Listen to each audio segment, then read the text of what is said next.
And welcome back to part 14 of Final Fantasy VII Remake, where today we're going to be attempting to escort Aerith home whilst we continue to act as her unpaid bodyguard. But it's also our opportunity to showcase how Aerith plays. Aerith makes the final member you'll be able to play in this version of the remake. In later parts there'll be more characters added, but for now Aerith is the fourth and final. The way Aerith works is that unlike the rest of the cast, she's almost entirely support based. You just hold the square button and she'll do a string of magic attacks, but all of her skills and everything she has is entirely focused around supporting the party, specifically with her limit break. The two limit breaks you get in the game, because each character gets two, the two limit breaks you get with Aerith, the first one is a group-wide heal, the second is, I believe, like a group-wide immunity to magic, or something like that. Like, it's a group-wide immunity to something. I can't remember off the top of my head because it's been a while. But it's entirely supportive focused. And her unique attack and her abilities, like the Soul Drain and Arcane Ward, go into leaning into that. Arcane Ward means that it'll charge up... is it charge up magic or is it allowed double cast? It's double cast. Okay, if you're in an Arcane Ward, when you're going to use magic, it's double cast. The one I'm thinking of is later on. Later on, she gets a skill that makes it that if you're within the range of it, your ATB bar goes up a lot quicker. And I'm not just talking haste quicker, but that does actually lead into a criticism of Aerith I had in the original game, and it's something I'm wary might become a problem with her in future parts of the remake. All of her skills and all of her abilities and playstyle and stuff like that can be utilized through materia in different forms and fashion. Enemy skill in the original 7 practically completely replaced her and replaced her effectiveness if you spent the time to work on it. And I'd be curious to see if the same happens in future parts of this, with Aerith's support like nature starting to get pushed to the side. We poured so much of our blood and sweat into building that reactor. Now I can't believe this is happening. If you would all just please calm down. hey, what the hell's going on? Come on, there's no need to shout. Popular place. Yeah, well, it's got a good view of the reactor.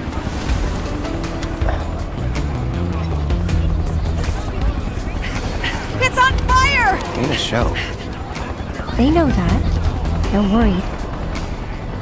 Throughout this bit coming up, you'll get a really good idea of how much people recognize and admire Aerith for how much of like a supportive girl she is. She's not just like the sweet flower girl, she's actually very helpful to the people around her. Shifting topic though slightly, I want to specify that this part came at the start of a new recording session. The last video was at the end of the last one. In between those recording sessions was when the Neptunia Senran Kagura crossover game came out, and I spent, 4 or 5 days playing nothing but that straight. The control scheme in that game is slightly different than the control scheme in this game, and you're gonna see it mess with me during this video. There's gonna be a couple points where I just pressed the wrong button, because I had guard set to circle and dodge set to R1 in Neptunia, and it's the other way around in this. Lock on is R3, not L2, but I have it on L2 on Neptunia because it's the only spare button to really put it on. And so there's going to be points where you're going to see me press L2 and bring up Aerith's like skill sheet while I'm playing as Cloud by accident. So just be wary, it's going to happen. Wait. Deck is all clear! Rope's good! Go! Pull him up!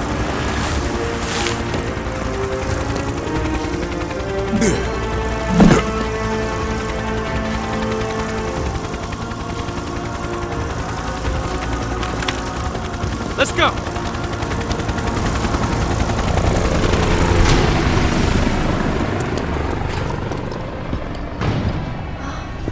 Another Turk. A real man on a mission. On the hunt, more like. For me or you?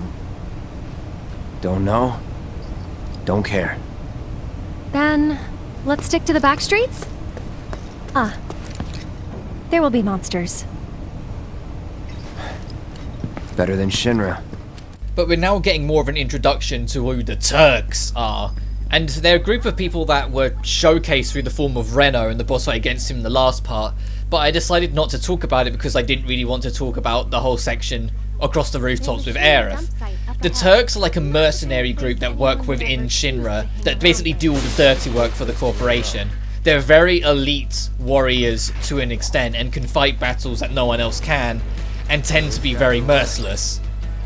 Which is why they do the dirty work no one else does, because they will do the thing that will put lives at risk for the sake of business, no matter what. But it doesn't necessarily, well it does, but it does, I gotta be careful how I word this. It doesn't necessarily mean they're like the face of evil within Shinra, because they're people at the higher ups are the face of evil within them. It's more that they're just paid enough to not care, if that makes sense. They're hired to the extent, and like specialized to an extent, that they earn too much to care. So they're bad in that regard, but at the same time they're business people. And the Turks, we saw one last part in the form of Reno, the very hyper energetic redhead, who used to be voiced by Quentin Flynn, which I know for some people was kind of a shame to see him go, but in the nicest possible way, that dude got really fucking weird in the most recent of years, so I was kind of glad to not see him again. It's not as bad as some actors from my youth and how like bad they've got. Some of them have got really nasty, and some of the things that we've learnt about them once the shroud and the mystery is gone is rather unfortunate. But Quentin Flynn's a weird dude. He is a weird dude nowadays. Over here. And that's as far as I'm gonna go with that conversation, because I don't really like talking about. I like to try and keep videos just like not too dated by what they are. Well, I know I've done videos where I've talked about Game Awards, and like when the next Game Awards listing of like nominations comes up, I'm gonna want to talk about that as well. Don't know where I'm gonna slot it in though, because for the past 2 years I was lucky enough to be, you know, just before the pain area in a Death End Request game, but but Death End Request 3 didn't come out this year.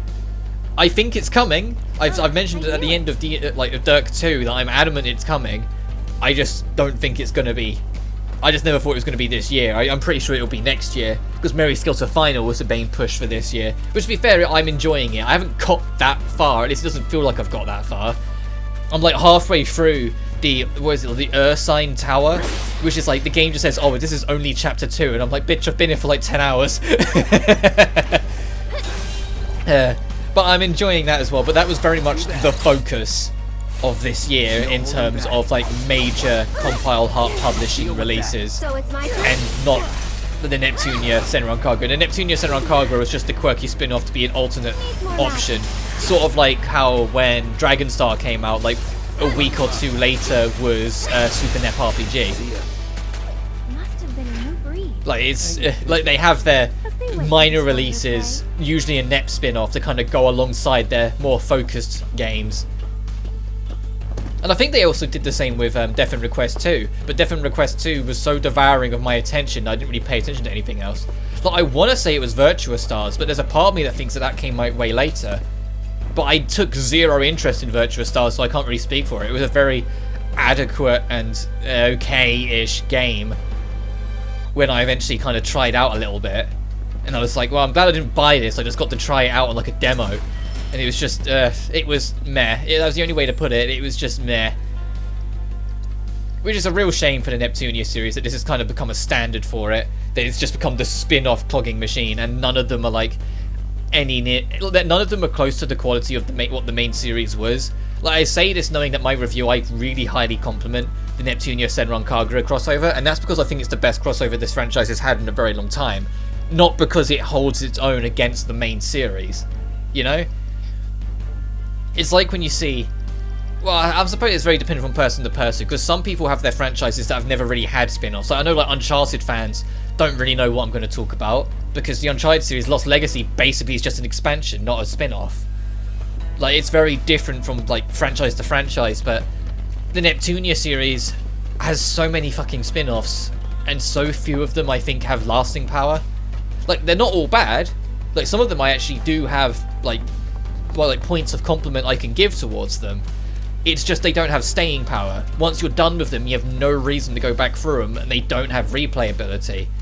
And unfortunately, like with the Neptunia Senran Kagura, although the gameplay really carries it, and the post-game is super fun, Well, we did take a I know I probably won't touch the game again until I maybe do a Let's Play of it, and then once I do the Let's Play, that'll probably be the last time I touch it full stop. And it'll be a real shame that it comes to that, but it's how it feels like it is with every spin-off. Whilst with the main series, the reason why I was so happy to buy and go through Neptunia Reverse, despite my gripes of it being, you know, a re-release of a remaster of the original NEP, is because it's still, you know, the original NEP, and I enjoy the main series and can happily pick it up and go for it again anytime. Usually I don't. Usually if I'm going to pick a Neptunia game to go back through, it's the third or fourth game, admittedly, but I still have a lot of charm for the first two. But I'm getting way off topic. The point I wanted to make was to do with the Game Awards. At some point, I don't know when, don't know how, I will, once the nomination list has been revealed, talk about how I feel towards it and give my own verdict of what games I feel deserve actual credit, like I did the past couple years, you know, instead of the ones that actually ended up fucking getting it. The Last of Us awards that we got last year. And the thing is, I find it funny, like, every time that discussion comes up, when people talk about last year's Game Awards, and people say, oh no, if that, people only say it's rigged because it was the game they didn't like to win, and it's like, well, no, even in previous years, it's always been skewed. The Game Awards is just like every award show on the planet, like it's a BAFTAs or not, it's skewed towards businesses over independence and genuine talent. It's just, it was the most egregious last year with The Last of Us' 11 awards, despite the fact it was one of the most controversial games that released last year. And regardless of whether you say, if you're someone who's watching this and you really had a lot of time for Last of Us 2, really liked it, like what it did different, liked the, you know, admitted genuine improvements it did to the gameplay over part 1, I'm not here to turn around and say you're wrong. You're not. You like what you like, I like what I like, everyone does. But if you're genuinely going to sit there and tell me it deserved 11 awards, or that any game under the sun deserved a number of awards like that, then you're misguided. And you're very ignorant to how the industry is and what it's become. It's no game, no matter how good it is, no matter how much I love it. Like, when I eventually talk about it, I'm going to talk at length about Returnal and Metroid Dread and even Marvel Guardians of the Galaxy, because that was a very pleasant surprise for a lot of people. It doesn't change the fact that no matter how good they may be, none of them deserve any more than 1 or 2 awards at most, in my opinion. No game deserves that more than that awards. Even some of the greatest games of my life and the games that I love more than anything, like, you know, the VII Remake, I wanted it to get Game of the Year award or Best Action. I didn't want it to get both, because I just felt like that wouldn't be right, it wouldn't be fair. If people are getting annoyed and frustrated at The Last of Us 2 getting so many awards, it isn't because they're bitter old men who don't like the modern age that is The Last of Us 2. It's because The Last of Us 2 did not deserve that many awards in any fucking sense of the word, no matter what its quality may be. I'll take care of them. It's just how it is.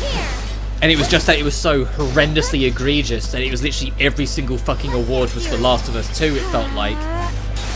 When there were so many other games that genuinely deserved to be spotlighted. Hades needed to be spotlighted, and I'm very glad that more people are playing it and discovering how charming and great that game is. Not bad. Like, there were so many other titles that deserved spotlight, and the Game Awards was the perfect opportunity to do that, and they decided to bench it in favour of rubbing Drunkman's ego for 2 hours straight. And so I would say it will be the same when I eventually do it. Like, they'll probably... Well, actually, I say that. There hasn't been a game this year that I feel like when it released, I was like, oh, great, this is the one that's just going to steal all the awards. Like, there has been for the past couple years. Like, it wasn't like, so we had Red Dead 2. With that one, I remember, like, when Red Dead Redemption 2 came out, everyone was like, oh, great, this one's just going to fucking steal all the awards. Last of Us 2, everyone went, oh, great, this one's just going to steal all the awards. Like, there hasn't really been a game like that this year, where there's just been this super big AAA game that's alright, I guess, but not really, like, any kind of super amazing masterpiece, although I did genuinely like it, RDR2. But it certainly didn't deserve, like, any real awards, I felt like. I felt like it was deliberately holding itself back with its over-focus on realism to stop the game being fun in a lot of ways. But the point is, it was that super big AAA advertised everywhere game that was so in everyone's face, and so much time and money and effort been put into all the advertising, that it felt like it was guaranteed to be the award stealer. And The Last of Us 2 was the exact same thing, where it felt like it was so in your fucking face about how, like, egregiously blunt it was going to be of, hey, look how many billions we spent into this, it better get all the fucking awards, but critics or so help me. and then, you know, got reviewed only 10 out of 10s despite glaring flaws in the game. Last of Us 2 being the most embarrassing one of the lot, because all of it's 10 out of 10s, and then finding out afterwards that they were severely pressured by not only other journalists, but to an extent Sony themselves, to give it high scores, saying that if they didn't, they'd be on their bad side, and like really childish shit like that. I don't know why this video has turned into like a ranting video. I don't mean it to be. There's other things I want to talk about. But the point is that the game stole its Game of the Year spot undeservedly, and stole a lot of its awards undeservedly, just because it was the big AAA advertisement juggernaut that had to. There was no choice in the matter. It was always going to be that way, regardless of its quality, whether it was good or not. It was always going to be that way. It could have been far worse than what it released as, and it still would have just snagged all of them over games that genuinely deserved it. But with this year, I know that like the industry refused to shut up about Deathloop. But I think everyone just kind of forgot about Deathloop 2 days after it came out, to such an extent that it's avoided becoming that AAA game again. Like this year's equivalent of the one that just steals all the awards it doesn't deserve.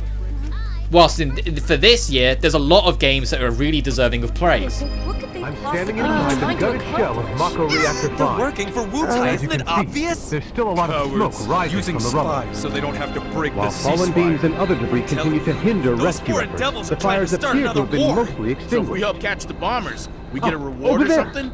That's the director of Shinra's Advanced Weaponry Division, isn't it? enough of that doom and Excuse me, gloom. ma'am, but would we're you mind safe answering a down few here, questions? right? They're targeting reactors. There's no Can you reason give us any for them to updates attack on the us. status of the reactor? What when kind are of trains damage gonna did it start suffer up in the again? explosion? Are we in any danger? Mako Reactor 5 has been temporarily shut down, and all fires have been successfully extinguished. The situation is under control, and the people of our fair city need not worry about any additional complications. We're in the process of conducting a full forensic investigation, but we suspect the device used was similar to that employed in the attack on Mako Reactor 1. The perpetrators of that atrocity were filmed making their escape. These agents of the eco-terrorist group Avalanche are currently believed to be in hiding somewhere in Midgar.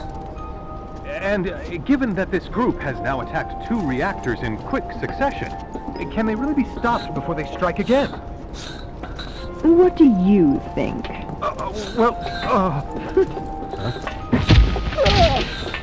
Have no fear. Shinra will keep Midgar safe. Okay, time's up! Alright, let's go. Shifting topic back to the actual game we're playing for a minute, I love the world building that this chapter encompasses. In the same vein that I really like chapter 3. Like, I like it in chapter 3, I love it here. Like, I feel like they do it far better here, because it's not the first time they were trying it like it was with chapter 3 in Tifa. It's not just about building Aerith and giving you an idea of her character. There's things that have happened, and there's things that happen that need to be addressed and talked about and shown. The music, holy shit, the music does so many wonders for this section. I love the rendition of this theme compared to the original. In the same way I love the track that played on our journey up here, or down here, or along to here, or however you want to look at it. Who's this guy? The slums here This is Cloud. are He's a really mercenary. charming in their own And way, apparently my bodyguard. and add a lot That's to the Oates. world building, not just for this sector. See you. You get to see, like, off that TV screen there, where we saw Scarlet, a high-ranking member of Shinra, talk about their plans for the future and, like, assert her dominance on that one cameraman for some reason. Like, you get an idea of how she is and what Shinra, as a representative of it, is like by extension from her. How enforcing and demanding and belittling of the people around them, whilst at the same time pretending to be a voice for them. What Like, for? or like right now, where it's like all the kids immediately like flock to Aerith to want to talk about their day and talk about what they're up to, and want to drag her over to the Leaf Orphanage or the Leaf House, sorry, that we're going to right now. Like, this was one of those moments. Like, I didn't get as emotional with this as I did just like seeing the first sunrise from the slums in chapter 3, but it did hit me in this section. It did kind of make me like take a breath and go, oh, I'm actually in Final Fantasy VII again. I'm actually playing Thanks again for all those like an intended new version of that classic. It isn't some weird discount spin-off written by different people that makes all the characters not feel like they are who they are, like Dirge of Cerberus or Advent Children or Crisis Core. Even though Zack was really well written in that game, the rest were what the fuck. It feels like Final Fantasy VII. It felt like I was a kid again. This entire chapter really kind of hammered it in for me, because this section in the original 7 is extremely nostalgic to me. The whole section of like crashing in from the church roof, going all the way to like Aerith's home, seeing the sights, hearing the music, and then eventually from there working your way onwards to with where we go next. It's all extremely nostalgic. It's like the most pinpoint nostalgic moment for me because of how soft it is. And that's always the thing with me, like the things that end up being nostalgic for you in any kind of media are never like the super crazy bombastic cool shit that's like metal as hell. No, it's the soft moments for in between. And the soft moment that's in the Sector 7 slums isn't the same to me because it's so short in the original 7. You're genuinely there for like 5 minutes before you set out for the next reactor in the original 7. They're all the same to me. Whilst here, you did spend more time. You could actually spend quite a lot of time talking to people, picking up some weird little side quests from the kids, and like doing little things to get rewards. Like you spent more time here, and so you settled in more, if that makes sense. And so you had this very sweet section in like the opening chunk of the game where you got introduced to the world of Midgar and the world of Final Fantasy VII to a much grander scale. And coming to it in the remake, like there was a lot of moments I was expecting to hit me hard emotionally. I completely forgot that how much of nostalgia would be a factor for this section. Like I genuinely, you're going to see it again in this recording, I always take this section deliberately slow because I love embracing the nostalgic feel that this entire chapter gives for me. And I know that's something that's very individual from person to person. Some of you are going to watch this and be like, why is he just fucking standing around? Well, come on, dude. It's not that special. Like even there, you see where I just stopped for a second? That was me literally just sucking it in, because seeing Aerith's house and seeing this little glimmer of beauty and nature, it did a lot for me. Seeing all the flowers and everything, it was super nostalgic. Come on. I'm home. Hey, baby. Been up to no good? Rude came by. So, this is my mom, Elmira. And this is Cloud, my bodyguard. Hi. Take good care of her? That's my job. Or was my job. Yep, thanks. So, Cloud, you gonna head back to Sector 7? Yeah. Then I'll show you the way. Then why'd you have me bring you here? What if the Turks show up again? It'd suck, but I've dealt with them before. Honestly, I'm much more worried about you. What if you get lost, huh? You'd be too embarrassed to admit it, and so you'd just keep on going. Quit acting like you know me. Hey, Mom, I'm gonna go take Cloud over to Sector 7, okay? Okay. But why not wait until tomorrow? If you head out now, it'll be dark when you get back. Better to rest up here and make the trip first thing in the morning, when you'll have daylight to spare. That's true. She's got a point, Cloud. Hold up. Oh yeah, I still need to deliver some flowers to the Leaf House. Since we have a little time before dinner, you should come with. That wasn't the deal. You mean you want more? Even though you've got a priceless reward coming your way? Do you know what I promised him? I'll do it. I'll go grab the baskets. Be right back. Well, I mean, she says she'll be right back, but she really won't anytime soon, unless you start moving around. You can talk to Elmira, and she will go to say something kind of odd, but then stop herself, like you just saw there. But that's about as far as it goes. You won't know what she's talking about anytime soon. To actually advance, though, you need to go all the way upstairs and go out through the little roof hatch, and then come back down. When you reach the bottom step, the next cutscene will start. But this is something that I'm kind of humoured by, is the good old lighting engine. This building is extremely dimly lit, and so to make up for some of its lighting mishaps, they make the lighting outside super bright whilst you're inside. But when you go outside, it now has to fucking course correct, so it's just like pale white brightness for a second. You go, oh, hang on. And I giggled when I saw they hadn't fixed that from PS4. It's still here. But I'm genuinely amazed that they managed to make the little beauty spot of Aerith's home make sense in the remake, because it kind of didn't in the original. You screen transitioned and you're suddenly here and you're like, huh? What? There's nothing but rubbish surrounding it. How did this spot be so beautiful? It doesn't make logical sense. But they kind of stretched up the tunnel bit and made it so you kind of go under a few shrubberies. Like, they hide it away like a secret grotto. Found him! You take this one. Take it.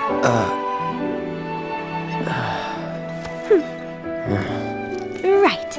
Off we go.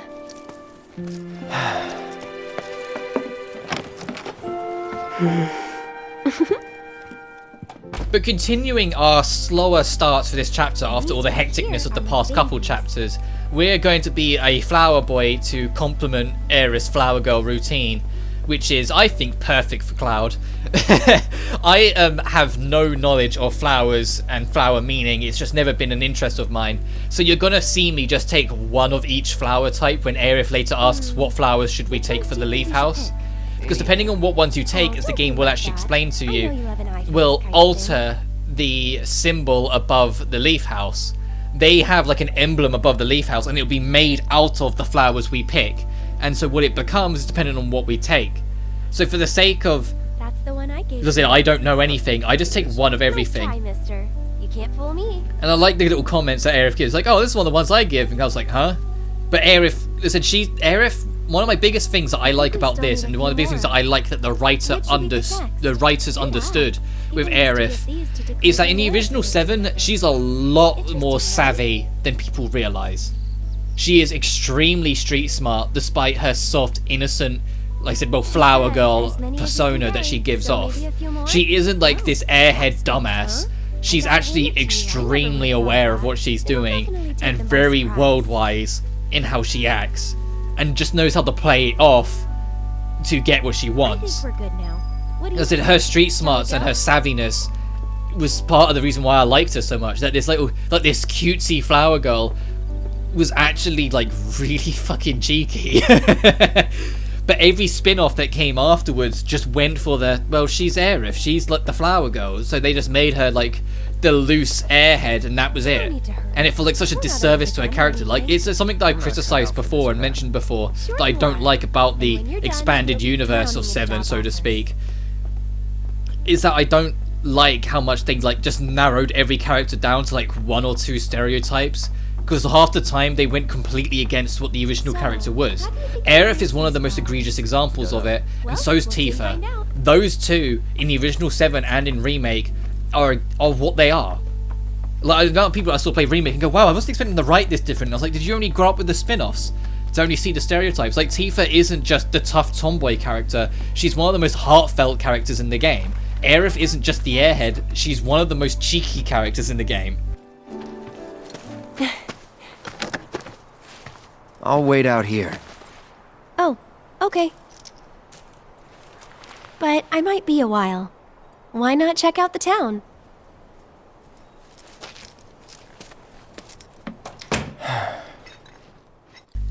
But that's kind of the end of plot stuff for this video, but you can see we've still got a ways to go. So I spend the rest of this video just exploring the sector, just running around, because you've got to kill time before you can go see Aerith anyway, before Aerith finishes, so you might as well go explore and look around, talk to different people, see what you can find, listen in on different conversations.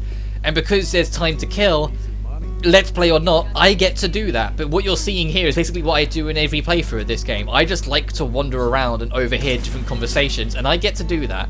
It's not all we're doing though, so if you're watching this going, oh god, he's just going to walk around for 20 minutes. No. A optional boss is now available to us, and I decided to tackle it in this video instead of waiting to get Aerith back to tackle it, make it much easier, because you can absolutely fight it now and win. And I think it makes it more interesting if you try and fight it now and win, as opposed to doing it later. And that is actually a new summon. Later. But throughout the game, as you accomplish certain reports and bring them in, because here he is, Chadley's just kind of here for some reason. As you bring in reports and bring them in, eventually he will be able to develop summon materia, which is what he's going to explain in a second. But to do so, you have to win a fight against said summon. So we get our first summon fights is what I'm getting at. So after we do our little bit of running around, we come back and fight off against Shiva, the Ice Queen of the Final Fantasy series, with her signature skill Diamond Dust, which I think it's about now he explains it. But we don't do it right this second. I got people to talk to and people to, places to wander around to. We do it in about 5-6 minutes. That pause there is because he paused talking, so I thought the conversation had finished. So I wanted to bring up the menu quickly to alter a few things. But I was like, oh no, he's not done. He's still talking. But he's also going to introduce us to the combat simulator, where the ultimate super boss of the game will eventually belong once you've done everything else in the combat simulator. To jump the gun a little, I'm probably not going to do that because one of the biggest things I actually don't like about this game is Aerith's combat challenges. Because the character individual combat challenges you have to do alone. And for some characters, it's easy. Cloud and Barret I think are really manageable. Tifa also to an extent as well. You just got to be wary because you're so in the face of everything, not to get smacked around too much. Aerith is frail. Aerith is the backup support character. She is not built and designed to be the sole combat fighter. And it made it really unenjoyable for me, and it's genuinely like the only trophy I'm missing outside of the enemy skill one that I mentioned before. Well, I said the enemy skill one, when we pick up the enemy skill materia, the way it works is that 4 specific skills in the game, if used on you, there's a chance that you will snag them and attach them to enemy skills so you can use them yourself. The whole there's only a chance for it though is the reason why I haven't got it, because the only one I'm missing is one that's tied to a combat simulator, because you can fight a Malboro, and Malboro has bad breath, and the bad breath is the skill. I had that fucker use bad breath with me like 4 or 5 times in a row, and it never stuck, and it never gave it to me, despite the fact I had enemy skill on Cloud and he was the one that got hit by it. And then I ended up winning the fight, and I could not be bothered to do the simulator again just to try and get that enemy skill again, because actually getting to that fight is kind of difficult. I've done it. I've developed a new material. And so I threw in the towel on trying to do it, because I was like, no, that's annoying. I don't want to do that. And by extension, I ended up not bothering with the super boss. I know what it is, and I've seen enough footage of it. I just have no desire to go do it. But because I'm not doing it, there's a little plot glimmer that you get after the fight that Chadley talks to you about that I'm not going to showcase and so won't be able to talk about as it happens. And it is, I guess, a plot twist, but it is something that I don't mind giving away and to an extent spoiling, because it doesn't matter to the bigger picture, and it's something that I think is extremely obvious. This kid is a fucking robot. The reason why he talks so weird, does the whole scanning when you walk past him like he's Catherine in Genshin or something, like, it's because he's a machine. He's a machine built by Shinra to test out combat. And so when he comes here and asks you to test out combat and talks like a robot, you can put the fucking dots together. And when I saw that scene, like, I watched it, so when I watched a few YouTubers go through it, and I watched that scene, I was like, oh, that's the twist? I could have told you that. And so I don't mind giving away that twist. Like, I know I'm never like to be that person to do it, but I don't think that's a plot twist. I don't think that's a big surprise. I think everyone, the moment they saw him, went, oh, this kid's a fucking robot made by Shinra or something. Like, everyone worked that out within like half a second. So the fact that they reveal that once you do it, because that is what it is, they reveal that he's a machine built, it's like, oh, okay, nice. See you next part, I guess. But actually, that's the thing, I'm curious to see if he pops up in part 2. Considering we're not in Midgar, we're not gonna be in Midgar in part 2, or whether they find something else to do the battle intel. Because that's all it is. The battle intel is just there to bolster the shop, whilst also get you to experiment with different parts of the gameplay, to actually use all your gears one way or another, instead of just being the things you're comfortable with.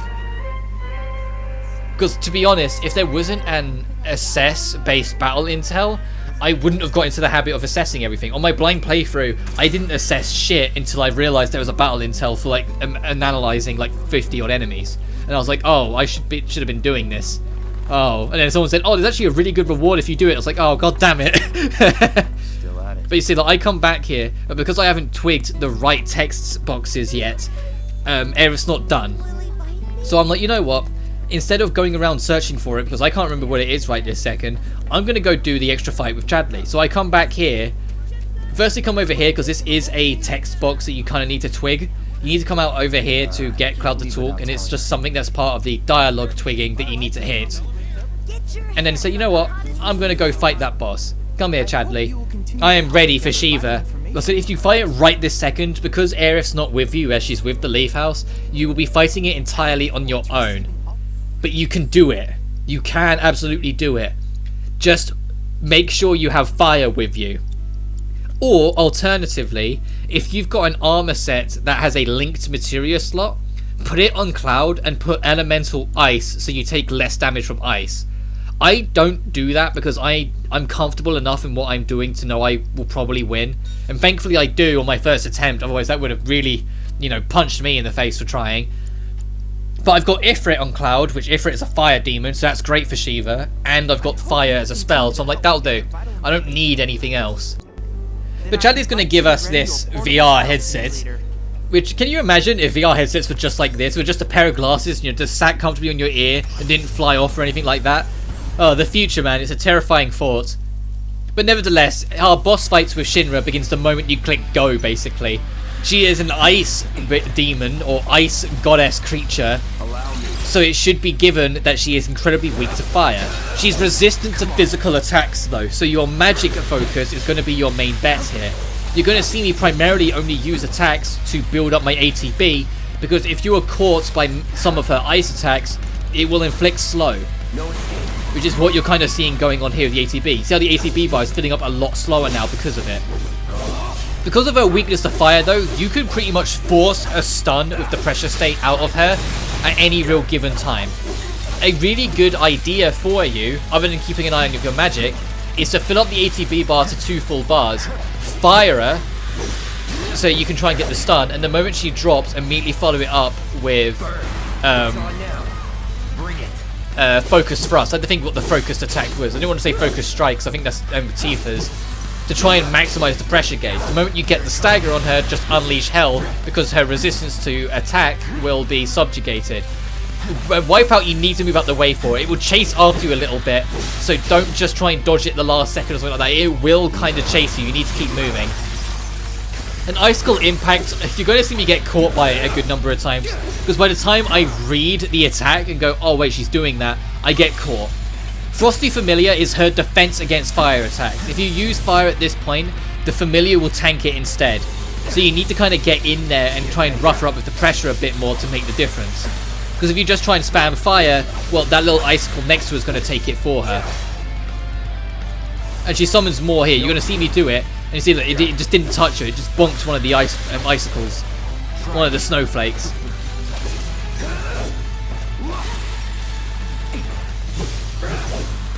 Oh yeah, you're gonna see, I don't dodge this Blizzaga. I don't dodge it at all. I try and counter it with fire and just end up taking it to the face. And Blizzaga, you know, tier 3, hurts like hell, nearly die for the trouble.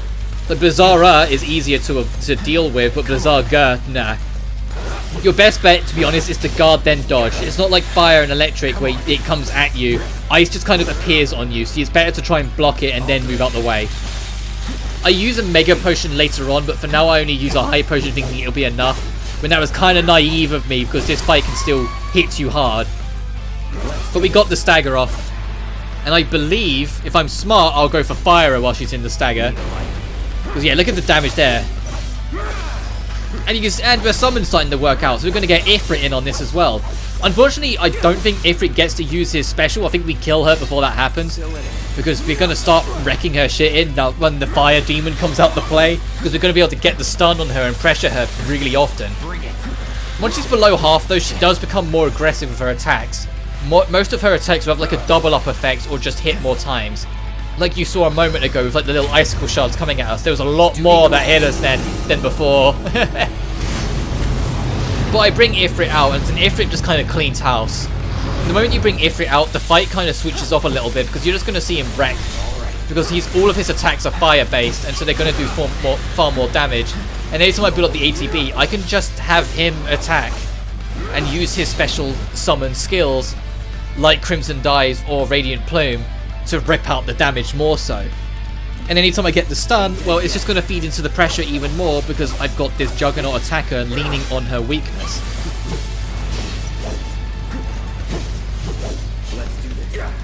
Which you can think is what's happening here. I think I'm building up the ATB to 2 bars to get a Radiant Plume off. But we've also got the limit nearly full as well. And look at that, took a decent chunk. We think about how much effort it took to do half, and that just did like a straight 10th with no real other thoughts. She's getting destroyed here. I don't even think I actually get to use that limit break despite nearly being full. I think she dies just as I click the button.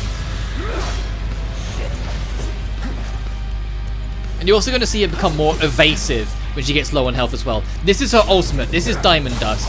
And this is the skill that she'll be using when you summon her yourself at the end of her string. You can't really interrupt or stop this. You've just got to be strong enough to survive it. And thankfully, it really doesn't do too much damage against you, which is a bit of a standard practice. The amount of damage it does against you compared to the abnormal stats it's usually on it, it's more forgiving when it's against you. But you can see, I get the stagger, I immediately go into limit break, Ifrit killed her. Ifrit fucking destroyed her immediately. It's like, oh, a 6 of her health just vanished, it felt like. Or whether it was like an 8th, but the point stands. Like, Ifrit just destroyed her then and there. I was like, oh, okay. Never mind, I won't limit break her. That wasn't even like the ultimate attack from Ifrit. That was just a standard like tornado it made, and it just demolished her. It's kind of insane how weak to fire she is and how powerful the summons are if you use them in the right context. But now we have Shiva. Shiva is more magic focused than physical, so for now I decide not to equip it on Cloud because I'd rather give it to Aerith, who is more magic focused. But that being said, I'm going to wrap it up here. So next time on the Final Fantasy VII Remake, we're going to eventually start, after we get back in contact with Aerith, the second major string of side quests in this game. Similar to Chapter 3, there's a whole string of side quests in this chapter that will alter things later on if we decide to do them. We'll be doing all of them. But until then, you guys take care now. Peace.